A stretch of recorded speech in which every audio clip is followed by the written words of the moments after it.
From Studio 1A in Tampa, Florida, comes a talk show that really feels your pain and tells you like it is. We love America and all that freedom-loving Americans want to protect.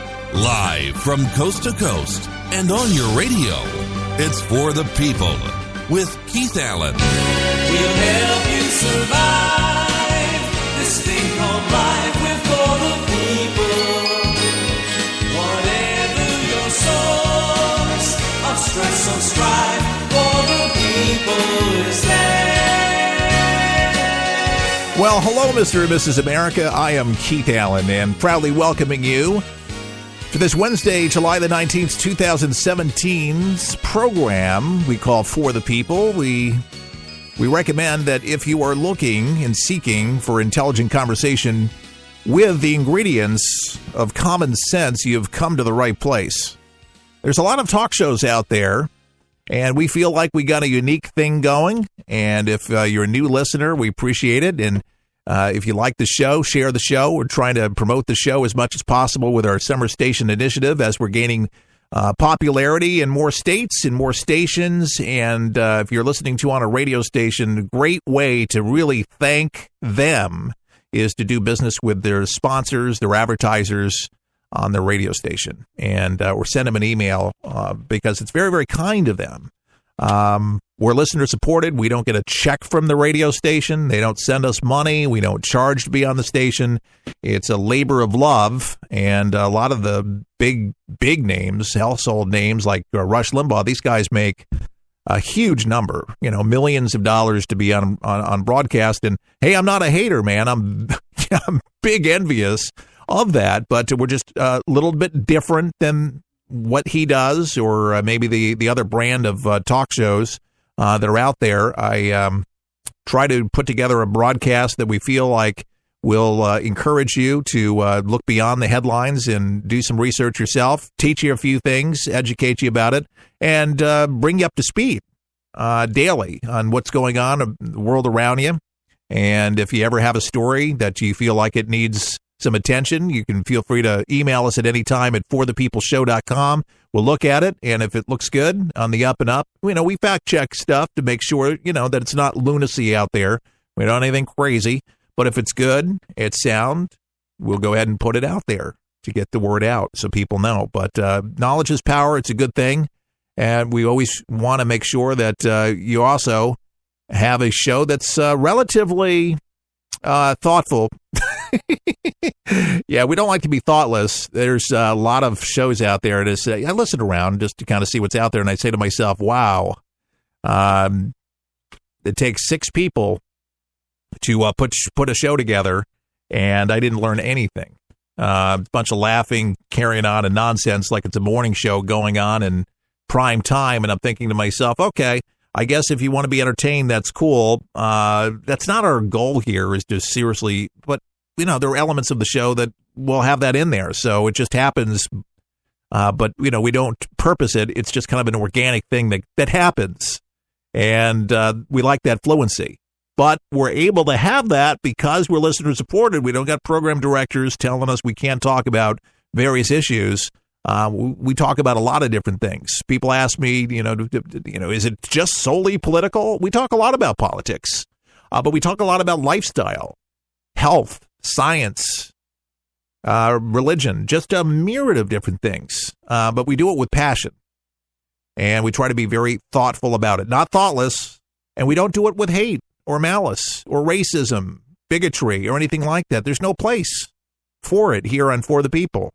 So no matter what your persuasion, no matter what your religion is, I'll let you know what my religion is. I'm a Christian, all right, with a brain, okay? You don't have to, leave your brain at the altar. God gives you a brain to think through things intelligently. I feel like God loves everybody, and, so do I. So there's some people that seem like they're unlovable. They do some stupid things. And they do, and I shake my head in disbelief at some of the stupid things that people do or heinous things they do. But there's no hate going on here, and more importantly, there's no fake news. If you want that, you can tune into CNN or ABC or CBS, any of those major networks that propagate the crap that goes out, and it drives me insane. They got some real malice there, and they got some real issues, and they need more than Dr. Phil. But the devil's alive and well. Where they say the devil's in the details. I'd like to say that the devil's in the networks that I just mentioned to you, because it just you turn it on, and it seems like any time of the day they're out there trying to berate the president, and anything positive and all the things that he has done and is doing right now, even today, they don't even mention. They just bring the negative things out there, that he's destroying your life with Obamacare, trying to repeal and replace it, and then, nobody has the respect of, the president, and blah, blah, blah, blah, blah. Anyway, the Democrats are on the move, and it's something that the GOP needs to be aware of, because they're trying to position themselves, and any party was trying to do this if they're trying to regain seats. So this is kind of a natural thing that's happening. So I came across an article today talking about the deep blue Maryland is becoming a top Dem target. They're eyeing this. And who's Republican Larry Hogan. Now, he is, in fact, among the most popular governors of Maryland in history. And the Democrats know this. Very deep blue state. And they're very intent on denying him a second term. And believe me, with vengeance, this is going to be a fight, folks. Listen up, Maryland. It's in next year's election, by the way. As many as 8 Democrats already have announced or hinted at a campaign, and a strong, ferocious campaign to knock off Hogan. Now, folks, we need the same intensity that happened in Georgia. Okay, just recently, okay? The same attention, because remember, all the money that Hollywood put out and celebrities put out did not work. The GOP got the seat. This has to be an initiative for the GOP to not lose this. This is important, folks, for Maryland. You know anybody in Maryland, you need to be ready for this, okay? Because they're gearing up for next year's election. It's right around the corner. Right around the corner. Now, the latest polling, where are we at here? Showing about 6% of the people in Maryland strongly disapprove, whether this is accurate or not, but 6% of people in Maryland strongly disapprove of the job I'm doing, Hogan. He was telling Fox News this earlier. This is during a recent event in voter-rich Montgomery County. It seems like all of them want to run for governor. I wish them all well. I don't know who the lucky winner will be, but we'll be ready for them. He's optimistic. His November 2014 victory was widely considered the political upset of the election cycle. Remember that? Big upset in Maryland. Well, it's so close to D.C., folks. So close. And with Hogan even admitting he pulled off the really near impossible. Well, it's happened all over the country, but for Maryland, historically speaking, that was a big feat. So this is kind of like bullseye, target number one. Watch Maryland, folks, because they're going to be all out doing everything and anything they possibly can in their power to try to take back the seat. So, folks, if you voted for this governor and you love this governor, want to keep this is very important, folks. But it's a very evolving field of 28 Democratic hopefuls, including such marquee names as former NAACP leader Ben Jealous, Maryland Representative John Delaney, and former state attorney Doug Gansler. And there's no question about Maryland's political tilt.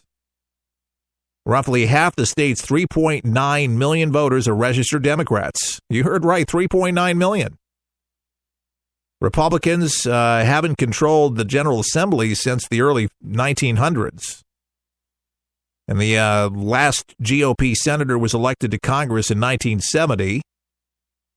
And a Democrat has been governor in roughly 42. Yeah, a Democrat has been governor in roughly 42 of the past 49 years. So, folks, there we go. Look out, Maryland, target one. We got to get out there, folks. And they're already hitting hard, saying that this governor, the only win that he has is working with the school, and allowing Labor Day to be really considered a holiday, and just nothing to do with the economy or anything like that. The Democrats and the Black Legislative Caucus are criticizing him right now, very critical about his $18 million for new jail, and recommending the money instead go to projects for state universities. So they don't like that deal. Oh, you heard right. I guess they don't want the money to be going into the universities. Sorry, you wanted to prop up education a little bit in Maryland. And then in March, they're pointing out that he committed an additional $50 million to Maryland's opioid addiction crisis, pointing out that they don't like the money that they put out towards that, which is a crisis. Do you not hear, again, the lunacy of the left trying to help students, get more student enrollment to try to help more people get into college? It's a good thing. You would think that was a nice thing. You think that would be a good thing to do, but they're not happy with it. And also appropriating money towards opioid addiction, which is killing people every single day in this country and in Maryland. But the left, they don't like it. Hogan says, I was the first governor in the county to declare a state of emergency on heroin and opioid, he said last week while touring the Wider Circle Charity Center in Montgomery Silver Spring. He's very proud of his initiative. I'm very proud. And Mr. Governor, thank you, Larry Hogan, for your work on opioid addiction. Thanks for helping people. Thanks for helping people. He's got a huge heart. Let people know this all over your state, to let them know that the Dems are trying to accuse him for misappropriating funds. And this is the Black Legislative Caucus angry about it. For what reason? For what reason, folks? So bizarre. So anyways, most political observers argue that the Democrats' path to the governorship is through Baltimore City and Montgomery and Prince George counties, each a party stronghold in three of the state's four biggest voting blocks. So Jealous and other candidates must complete the primary. 3 against popular counties executive Rashman Baker, who, if successful, would become the state's first black governor. But you have to show up and have a message that appeals to voters, said Edwards, elected to 4 terms with an average of, 79. Huh. Well, be watching earliest next year. So this is open season, open bids. And again, we can't become complacent anywhere and take anything for granted, folks. We got to get the facts out. We got to get the information out and educate people. And that's why I do this program, so people can hear it. But it's amazing what people will come against, to go against. Guys is trying to do what's right amongst his people, and this falls within Democrats and Republicans, especially for opioid and for education. Again, the guy's just trying to make sense. If the Dems were doing such a marvelous job, just look at these cities around the United States. Just look at all of the cities that have non-Republicans in. Seriously, just look at it. I'm not even kidding. Just look at it. It's imploding. It's a bad thing. And I'll tell you what, it was a wonder, too, with Chris Christie in New Jersey to get in and to do what he did, to turn around and to try to get some legislation, to try to get some responsibility into that state.